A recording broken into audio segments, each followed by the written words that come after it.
নমস্কার। 21শে জুলাইয়ের সন্ধ্যায় একটি দুঃসংবাদ আছে ময়দানে। প্রথম মহিলা অর্জুনপ্রাপ্ত খেলোয়াড় শান্তি মল্লিকের স্বামী মারা গেছেন। মানিকলাল আইচ নিজেও একজন ছিলেন খ্যাতনামা ব্যক্তিত্ব। তিনি কিশোর সাহিত্যের সঙ্গে যুক্ত ছিলেন। আমরা কথা বলেছিলাম মর্মাহত শান্তিদির সঙ্গে।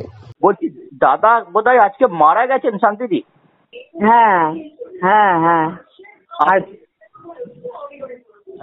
কি হয়েছিল শান্তিদি? অ্যাকচুয়ালি ব্রেন টিউমার হয়েছিল। আচ্ছা আচ্ছা। কতদিন ভুগছিলেন? এই 1 মাস 15 দিন হবে। আচ্ছা আচ্ছা। বেশি দিন হবে না। আপনি তো 1 মাস 46 দিন, টোটাল 46 দিন আছে। 46 দিন।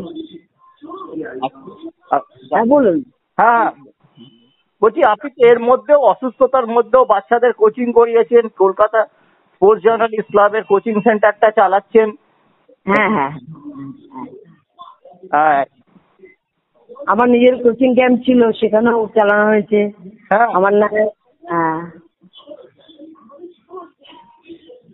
আচ্ছা দাদার নামটা একটু বলবেন?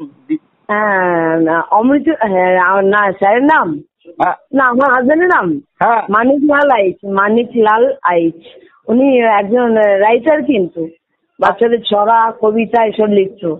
আচ্ছা পূর্ণেন্দু চক্রবর্তী খুব ভালো ওনার সম্বন্ধে জানে। আচ্ছা আচ্ছা। পূর্ণেন্দুদা তো অনেক দিনের লোক। যেদিন গত 26 তারিখে ওনাকে বলাকা বলে একটি নতুন বই বেরিয়েছে, সেদিন উনি একদম সবকিছুই জানতো, দেখেছে এবং পড়েছে গত মাসের 26 তারিখে। আচ্ছা।